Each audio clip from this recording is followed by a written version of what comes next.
All right, so we're going to start on Unit 5 today for English 12A.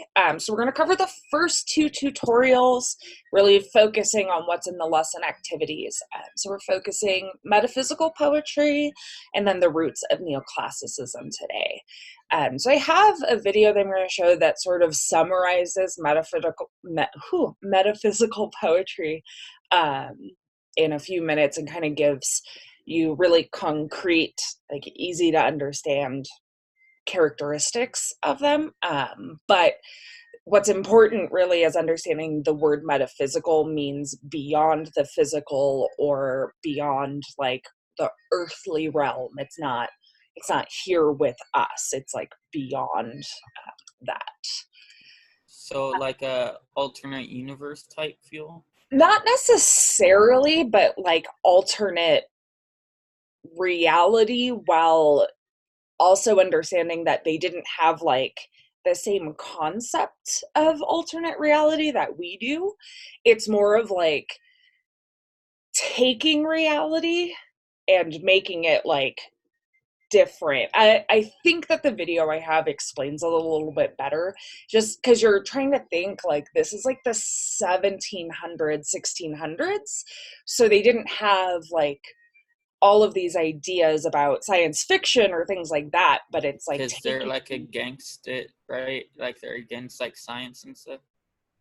yeah, it's Or, it's kind of like taking religion and religious ideas, and then I I don't know how to explain it. Like is this unit 4 or unit 5?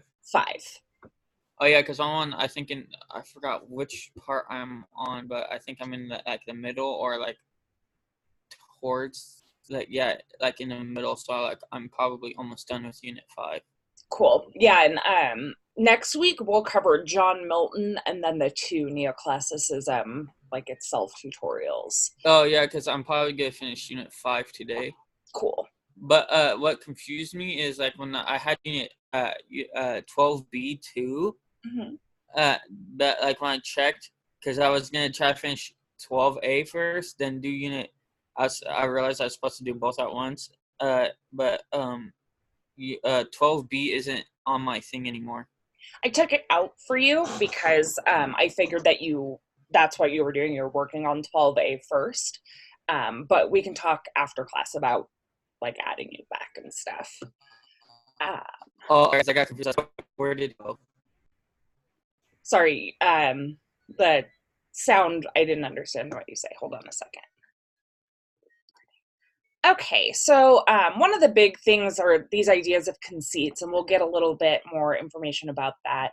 But basically, it's this idea that we're taking metaphors and extending them into things that we wouldn't normally make into metaphors, and we'll get a little bit more of that. But there's a lot of imagery, and there's a lot of different stuff going on. Paradoxes, hyperbole, and synecdoche. So we have paradoxes are expressing like illogical ideas. So we have like stuff like that coming in as far as paradoxes go. Hyperbole are the exaggerations, and so you kind of see some of that come up in the metaphors. And then synecdoche is a literary device that uses a part of a whole to represent the whole. I always find that difficult to explain, but this has a good example. So, and soonest our best men with thee do go, rest of their bones and soul's delivery. So the bones is talking about like, bones, but it's being used to represent the entire body or corpse in this particular case. Um, And then there were three main metaphysical poets. And another thing that's really important with metaphysical poetry is that these people didn't know each other. Whereas in most literary movements, you have a group of people that know each other. They're working on writing this poetry in a similar style together. They're all friends. They read each other's works. They edit it. And that is not the case with the metaphysical poets, which is why it's sort of like an after the fact genre.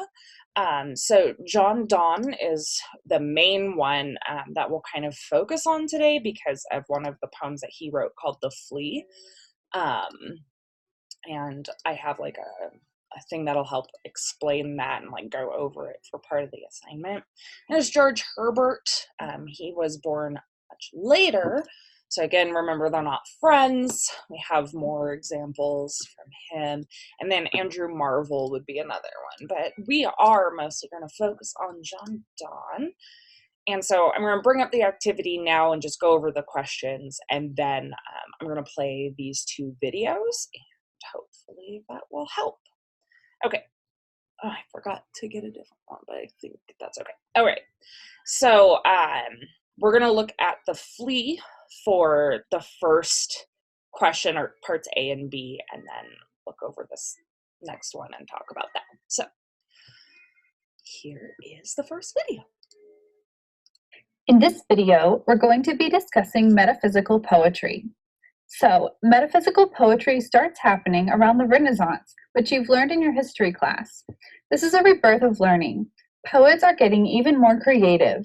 Shakespeare is on the scene, so it's the 1600s, late 1500s. The metaphysical poets weren't even friends or anything, but this push for creativity during the Renaissance made metaphysical poetry what it was. The fundamental aspect of metaphysical poetry is that the work is characterized by the usage of conceits. Some of you may have had the word conceit on your vocabulary flashcards, so you know that a conceit is an exaggerated comparison. The conceits that these poets were using were extremely inventive, and usually the poems had to do with thinking about love or religion, or sometimes death. And like I said, this is going on in 17th century England, like Shakespeare, but he wasn't a metaphysical poet. Don't misunderstand me mentioning him in this video and think that he was.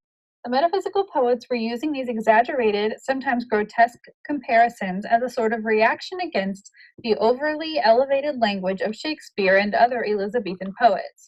Rather than comparing a woman to a blossoming flower, the metaphysical poets might have compared her to a more industrial tool, or something equally as seemingly random. To break down the root of the word metaphysical, meta means above or beyond, and physical means earthly or concrete. So the metaphysical poets moved concrete symbols beyond their meaning into a more philosophical symbol, as we'll see in just a minute. So back to what a conceit is. If you haven't had conceit as one of your vocabulary words, it's kind of like a metaphor. It's an exaggerated comparison between two very unlike things. And in a conceit, the two things are so unalike that the reader doesn't even want to compare them. It's an uncomfortable comparison, but the poet skillfully makes the comparison acceptable to the reader.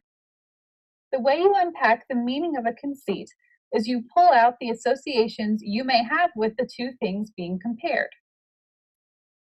One example is this very famous poem, The Flea by John Donne, whom we'll talk more about in a minute. It says, "Oh stay, 3 lives in 1 flea spare, where we almost, yea, more than married are.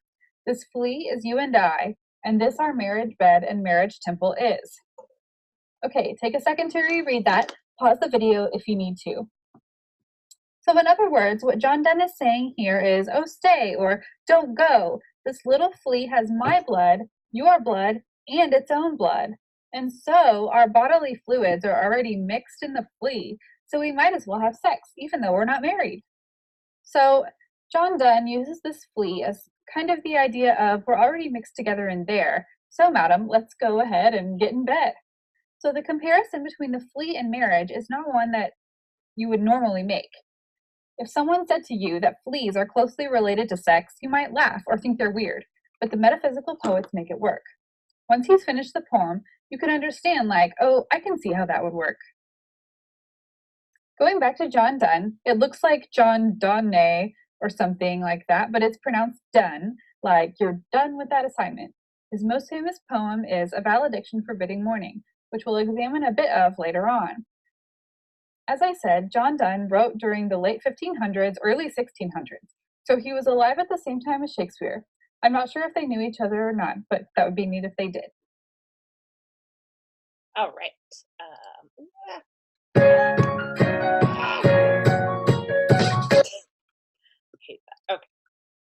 Um, okay, so that kind of gives it, I hope it kind of gives you an answer to part one, right? Because you're just rewriting the lines in normal language and you get that in the video. Like she kind of breaks that down for you.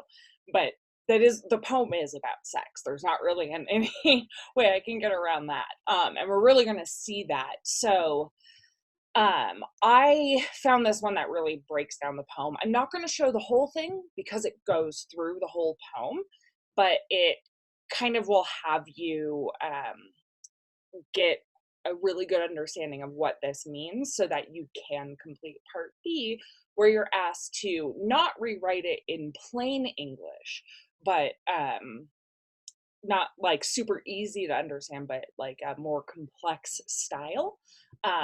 You can choose to like make it sound ugly, like this says, but you're just sort of trying to change like the tone, I guess. But yeah, I found that this video did a really good job of breaking stuff down, and it's a great example of how to annotate when you're going through something to help you understand. So it's sort of like a double whammy of a video. So like I said, I'm not going to show the whole thing because it's longer than it needs to be.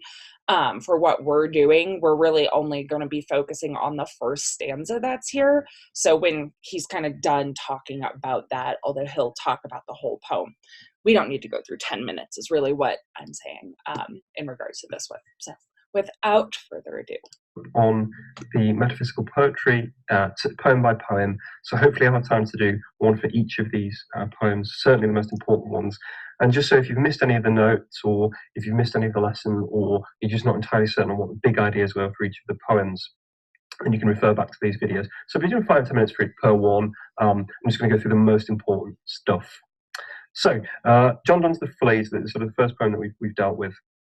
And what I'm going to show you are some of the bigger ideas within this poem. So the first thing to say about this poem is structural. We want to be able to say something about the form, the structure of the poetry that we're dealing with. And so we can see that we have this is, the, be, said, head, woo, to, and do. So something simpler we could say is we have an AA, a BB, CC, and a D, D, D in rhyming structure, and that's repeated in each of those stanzas. So we have 3 groups of couplets. Yeah, we've got 3 groups of couplets, couplet, couplet, couplet, and then we have a triplet. So we have 3 groups of 2, and then we have 1 group of 3, and we have that 3 times, and there's 3 stanzas. So clearly the idea of the threeness, or a 3, is an important element of the poem. You can also see that there's a structural nature to this. It's quite cohesive. It's a similar sort of structure across the whole idea. We've either got essentially 8 or 10 syllables per line. It's really quite tight, with the same even physical sort of separation on the page. So there's a sense of cohesion and a structure to it. And that's because the poem functions as an argument. So a lot of metaphysical poetry will have a structure which is argumentative in nature. It's about getting to a conclusion. I don't mean an argument in the sense of, me having a go at somebody else, but an argument that leads towards a conclusion. Something like this, something else, and then some sort of bringing together compromise or synthesis. So we can see that the first stanza is about sex. The second stanza is about love and marriage. And then the third stanza is essentially the reasons why one ought to act now. So it's about essentially this idea of the carpe diem. Sort of act now, live for today. That's another thing that's common throughout metaphysical poetry. I think it comes up a bit in neoclassicism too. But the idea carpe diem, seize the day. It's the original YOLO. Like really it is. So that's an idea that comes up a lot too. Again, he'll eventually get to talking about just that first paragraph, but I just wanted to make sure that we understood carpe diem is this idea of seize the day. What's the point in waiting for anything? Because you do not know if there is a tomorrow. So. And again, returns this idea of sex and action at the end. And this is a really nice idea for our first poem, because to understand metaphysical poetry, you have to understand it's doing 2 sort of contradictory things, really. So metaphysical poetry tends to be quite conversational. It tends to be quite monosyllabic or disyllabic in nature. So monosyllabic, disyllabic means short, simple words. Mono meaning one, syllabic referring to the amount of syllables in a word. And if we look through this poem, there's like maybe a few words that are more than 1 to 2 syllables. And so that's just what he means by saying monosyllabic or disyllabic. It tends to be quite easy to use. It tends to be what we call quite lyric, often in nature. So just easy to read, nice like lyrics. It's got a sort of almost a spoken quality or conversational quality, or it might have some sort of lyric quality, a sense of an easygoing soul or something like that. So it's quite down to earth. It's about sex. Some of the ideas in here are quite base. It's about, oh, look at this flea, it's enjoyed you more than I have, quite down to earth. But at the same time, it's about some huge philosophical ideas. So here there's a really big exploration of the concept of love, the concept of marriage in the metaphysical realm. And the key to understand this is this idea of the conceit, the metaphysical conceit. So the poem starts with an idea that's been done before. Donne's not the first person to do this. The idea that the flea in some way is a metaphor for sex, or the flea links to the idea of sex in some way. Mark put this flea and mark in this, how little that which thou deniest me is. It sucked me first and now sucks thee, and absolutely, yes, those verbs are supposed to have sexual connotations, and this flea are two bloods mingled be. Thou knowest that this cannot be said, a sin nor shame nor loss of maiden head. So essentially, it's natural for the it's natural for the flea to enjoy your body, and I want to too. Is what's being said by the poet here. It enjoys before it woo, and pampered was what made of two, and this, alas, is more than we would do. So there's a sort of ironic tone. It's a sort of sarcastic, ironic tone. It's quite conversational, quite monosyllabic. You can see that it's not a really overblown ornamental style. And the idea is that it's linking the flea to the physical act of love. So that's a physical metaphor, physical to physical. But once we get to the second stanza, we sort of raise the stakes a little bit. So, oh, stay, 3 lives in 1 flea spare. So she's about to go and squish it, where we almost name more than married are. And this is something new. So, okay. So basically, you get down to the very simple language of it. And it really kind of like what in the first video showed, it's like, oh, so this flea bit me, it sucked my blood, then it went and sucked your blood. And now that our bodily fluids are all mixed up in this flea, we may as well have sex because who cares? Which is like a really ridiculous conclusion to come to, but that's the point. Like, that's how the metaphysical poets really like did their thing. And so it's sort of this like ridiculous idea mixed in with things people would actually talk about. It's a very conversational tone. There's irony in there, but it's talking about like a real life actual thing. So if we come back here, that can help you write with number 1, because you're looking at those particular like lines. And so then you're just going to take like that idea of what the lines mean and try and rewrite it just like how we might say it more today. You don't necessarily have to like try super hard to use conceits or make it like really metaphorical or anything, but that is what is there for you to do. Okay, and then the final question here, I'm really just going to explain how to do it and then kind of read through it. So in the 20th century, experimental writers tried randomly connecting words by pulling them out of a hat. So like literally just like pulling words, putting them together and trying to make things. In some ways, the metaphysical poets seem to connect words almost as randomly, but there is a difference between making unusual juxtapositions and randomly connecting words. So juxtaposition is putting two contradictory things right next to each other. So you're like, wait, this doesn't necessarily go with this. And so that's a juxtaposition, whereas just randomly putting words together is just randomly putting words together. So we're going to look at the lines below from The Sun Rising by John Donne, and note how he organizes the words to create a cacophonous effect cacophony. Cacophonous is referring to sort of like, well, cacophony is like a bunch of loud sounds that are kind of like jarring or like, I don't really like that. And so he's trying to create that effect in the writing. And so you are to copy and paste the lines. So copy, control or command if you're on a Mac, C, control or command V to paste. So I'm going to copy and paste as I can show you. See, don't even have to do the right click because I think it doesn't, yeah, it doesn't let you paste. And then you're going to try and substitute some of the words with other words. You should aim to keep the parts of speech, like don't replace like a verb with a noun. That would make it really hard.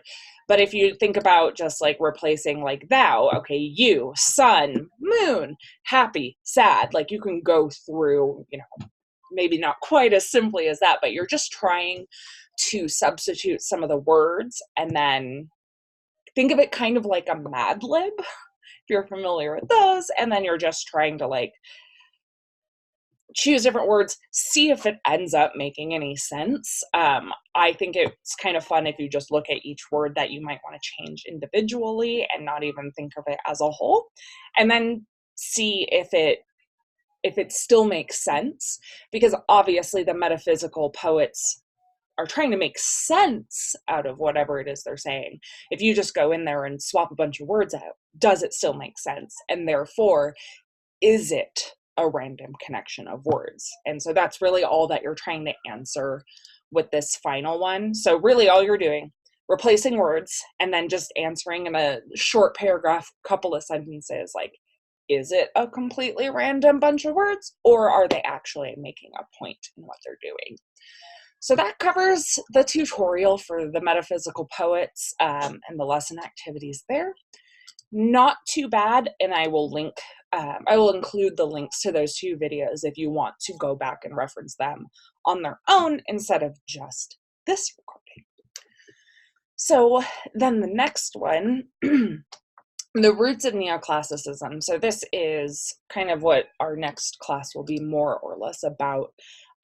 So specifically, neoclassicism is referring to classically influenced stuff that happened like later on. So when we're talking about classical stuff, like classical literature, poetry, all of that, we're talking about stuff from ancient Rome and Greece. And so some Renaissance artists and writers wanted to return to that period because they thought it was like the greatest.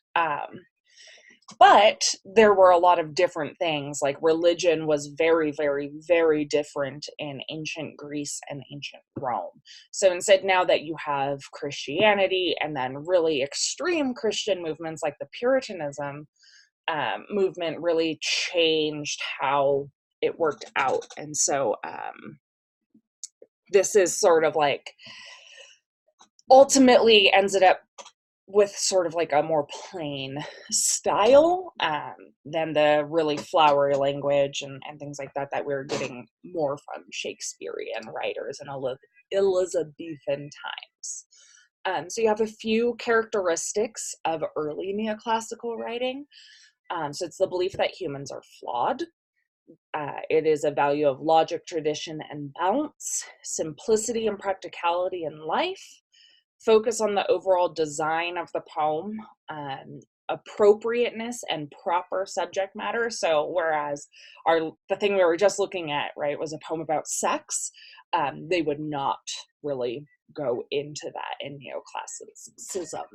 And then literal language, clear, concise wording. So again, this is a juxtaposition when you have metaphysical poets put next to neoclassical poets, because they didn't metaphysical poets did not use literal, clear language. They were very much using metaphorical language, figurative language through the conceits. And so instead, you're getting a lot more literal, like, this is what these words mean. So it is quite a bit different. Let's see. I'm just trying to make sure I don't miss any of the important little biddies here. Okay, I do want to go through this timeline that's available in the tutorial real fast. So starting around the 1500s. I think I already did this. I think I'm on the one after. Okay, so this timeline is just like leading up to the English Reformation, which is a period of time where the Church of England was going through a reformation, and kind of the difference between the original Roman Catholic religion that ruled most of the Western world, and then the split into Protestantism, Lutheranism, Calvinism, Puritanism, and all the other sects of Christianity that sort of came out of this period. And then that's just kind of what leads into this period of time. So early 1500s, you get Martin Luther coming around with the 95 Theses, which we've talked about before. And so this is what started Lutheranism outside of the Catholic Church. And then you get Henry VIII, who separates himself from the Catholic Church because he wanted to get divorced. And so he basically, also there was corruption in the Catholic Church, let's not ignore that. But then he started the religion of England, the Anglican Church. And then you get a reform of the Anglican Church. And then Queen Mary comes into power.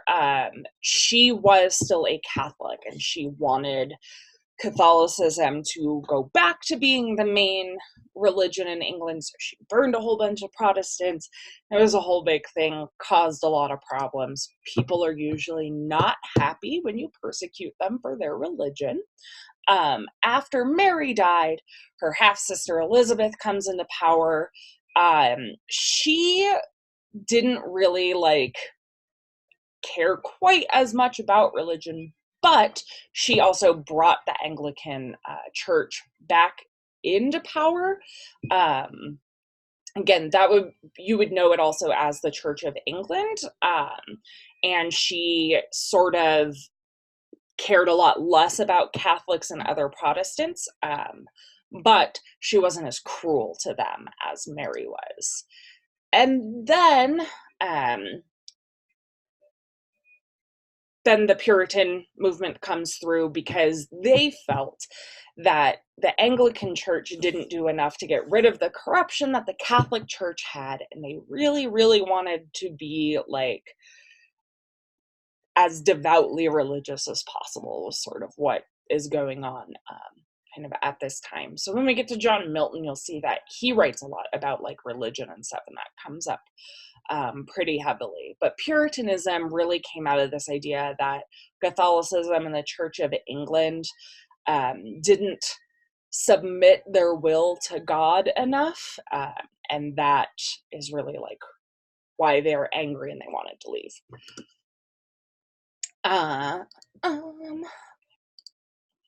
Look at this. Why is this taking so long? Okay, and then we have a few poets that come up, but that's not really what we're talking about here. Just taking a while to click through all of these to get where I want to be. Okay, this is what we're talking about. So John Bunyan is really the focus of the lesson activity in a story that he wrote called Pilgrim's Progress. He was a Baptist. So it's a little bit, I'm not really going to go into religious stuff because I'm not a theologian or religious scholar, but he was not an Anglican, so he was not part of the Church of England. And so he was given the choice to renounce being a Baptist and become an Anglican or go to jail. He chose jail. And so he wrote while he was being persecuted for his religion. And that's kind of where the Pilgrim's Progress comes through. It is an allegory, which again is a story that references something else, and it's meant to it's sort of like a extended metaphor overall. But the main metaphor here is that life is a journey, and that's what one of the questions is kind of about. It's written simply, and it is focused on a man named Christian. Christian is the man name, but he is also a Christian person, and so it's the story of Christian, the pilgrim to the celestial city. And they have, I think I'll go over that, but we're gonna talk about this excerpt from the Pilgrim's Promise. I want to call it the Pilgrim's Promise for some reason. So I have a video that kind of goes over it. You will want to go back to this probably later and get notes about the characters, but you want their symbolic meaning. So Christian, for just the very first one, Christian is named Christian because he represents Christianity, and that's like his symbolic meaning. So and then for part B, the central theme of Pilgrim's Progress is that life is a journey. So you're just going to, after you watch this video, just kind of think about how the journey and how it's explained is meant to represent life. So again, without further ado.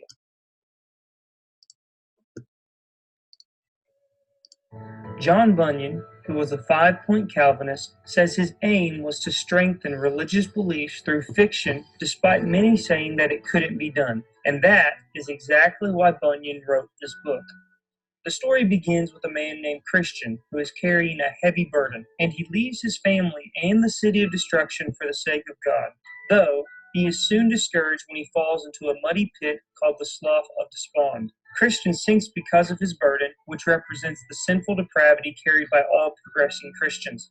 Luckily, a man named Help pulls him out. Proceeding onward along the straight and narrow path of salvation, Christian then sees two figures scrambling over the wall instead of following the narrow path as he did. Their names are Formalist and Hypocrisy, and they come from the town of Vainglory. They are headed to Mount Zion for praise. Christian accuses them of cheating by climbing over the wall, calling them thieves in the eyes of God, but they disagree. Formalist and Hypocrisy soon go back because the journey is too hard from here on out. There is absolutely no shortcuts within Christianity. One time, Christian arrived late at a pilgrim's hotel. The porter is skeptical about letting him in. After Christian identifies himself, discretion allows him inside. There are 3 other daughters, Piety, Prudence, and Charity, who ask about Christian's journey. They also discuss about Christian's family and why he left them behind. He weeps when talking about his wife and sons. Finally, the 4 women take Christian on a tour of the lodge, showing him monuments from the history of Christianity, including the very slingshot with which David killed Goliath. They then give Christian weapons for protection. As he leaves, they warn him of a slippery ground he will enter, called the Valley of Humiliation. Walking through the valley, Christian sees a foul monster approaching. In human form with dragon wings and bare feet, and he's covered in fish scales. Christian is scared, but does not flee. The monster's name is Apollyon, and he claims Christian as his subject, since Christian is on his land. Christian refutes him, saying he is already subject to a different prince, meaning Christ. Apollyon flies into rage, voicing hatred for the rival prince, and shoots fiery darts at Christian because of this. They fight all day with swords, and Apollyon nearly kills Christian, but Christian at the last minute saves himself and strikes Apollyon, who flies away. Christian could only do this because he was full of God's armor. Continuing onward, Christian finds himself in the Valley of the Shadow of Death, a hot desert full of pits. The narrator in the story comments that this is where the mouth of hell is located. Christian realizes there is more danger for him here than his fight with Apollyon. He even hears the demons clamoring his name. Christian is encouraged when he meets up with a friend named Faithful, but they soon run into a man named Talkative.